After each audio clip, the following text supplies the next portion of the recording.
The Doctoral College is here to oversee all aspects of PhD research here at Queen Mary, from admissions to the award of degrees. Starting a PhD can be quite daunting, especially if you're new to the university. Every university is different, and finding your way around a university can take a good few weeks. So one of the things the Doctoral College does is in the first few weeks of arrival is hold a college-wide induction for all our students. The best thing about coming to Queen Mary for PGR study is that the Queen Mary have a really structured introduction to PGR studies.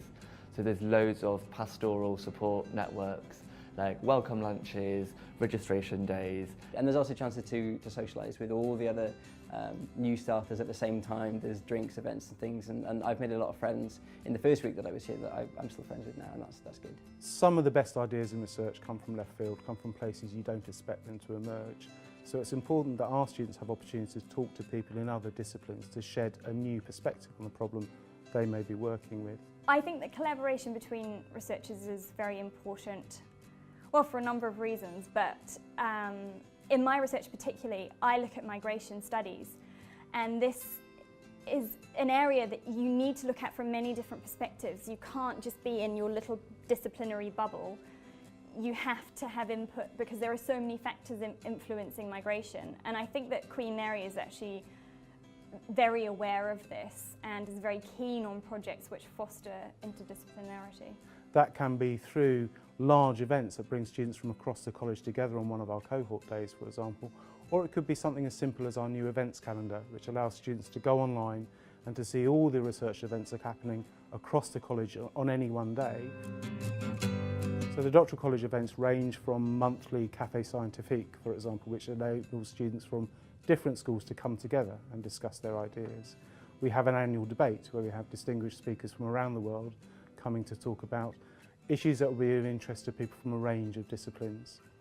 And we support a range of student initiatives which students themselves come up with and put on, but which we fund and support. The winning words competition was a project run by students but with funding from the Doctoral College, and it aimed to get PhD students writing in a way that was engaging for a lay audience, as though they were writing an article for something like The Guardian or The Economist. And so you had to write a 1,000-word piece aimed at this kind of audience explaining your research. And I thought this was a great challenge because it can be very difficult to explain what it is that you actually do, but obviously it's fundamentally important. I think it's really important for new students to take a look at the student union and see whether there's stuff in there that they're interested in getting involved with. Like, there's so many different areas. You can join a society or join a club. The role of the Postgraduate Research rep is a really interesting role because there's sometimes less interaction between postgraduate research students and their student union. The Doctoral Students Society started quite recently, and the aim of it is to bring PhD students together from all three faculties. It's run by PhD students, so the committee members are PhD students from different years, from all three faculties. And at the moment we've done some social events, just purely social events, just to get people together and talking to each other. The 3-minute thesis is a competition that started in Australia and has been adopted in the UK. And it challenges PhD students to explain their research topic to an intelligent but non-science audience in less than 3 minutes, which is quite a tall order, because when people finish their PhD they produce a thesis, which is basically a textbook worth of their work. And we have to cut that down, cut out all the jargon and explain it in three minutes. It teaches students at the start of their research career on how to engage with the public about their work. We are funded by the public, and so we have a responsibility to engage with the public and tell them basically what we're doing with their money, what is this research that we're doing.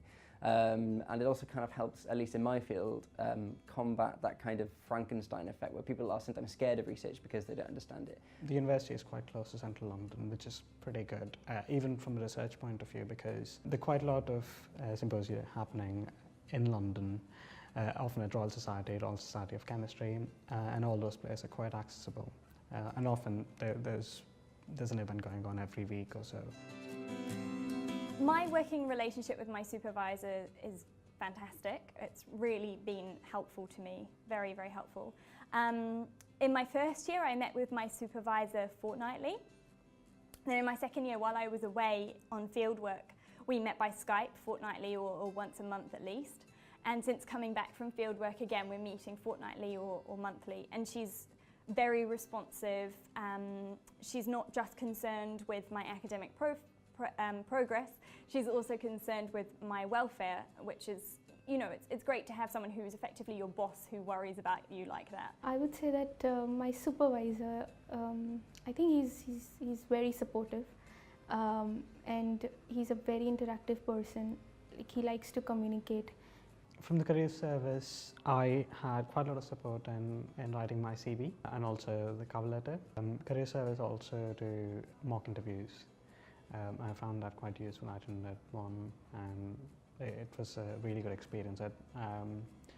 The careers advisors actually pointed out the strengths and weaknesses of my performance. In addition to this, career service also advertised part-time positions that are available during term time. The consultancy project that I took part in was extremely helpful. I got to look at things from a completely different point of view, because up until then I was looking at things purely from a research perspective. What a lot of people don't realise is that the most important resource for scientists is the tea room. Absolutely without a doubt, some of my best ideas have come from, or ideas for experiments have come from me chatting with my colleagues over a cup of tea, just sharing ideas. One of the things that, as a supervisor, I always advise my students to do right from the beginning is simply to join in.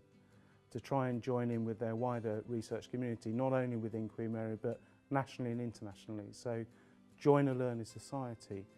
Make sure you go to conferences and workshops and seminars elsewhere in the UK, even overseas. And of course, one of the things the Doctoral College does is provide financial support to enable our students to do that. I think that if you take advantage of the support that is offered, because there is support offered, then it will make things a lot easier for you. Attend the events on offer, definitely, and that will help you. And as I said, don't panic.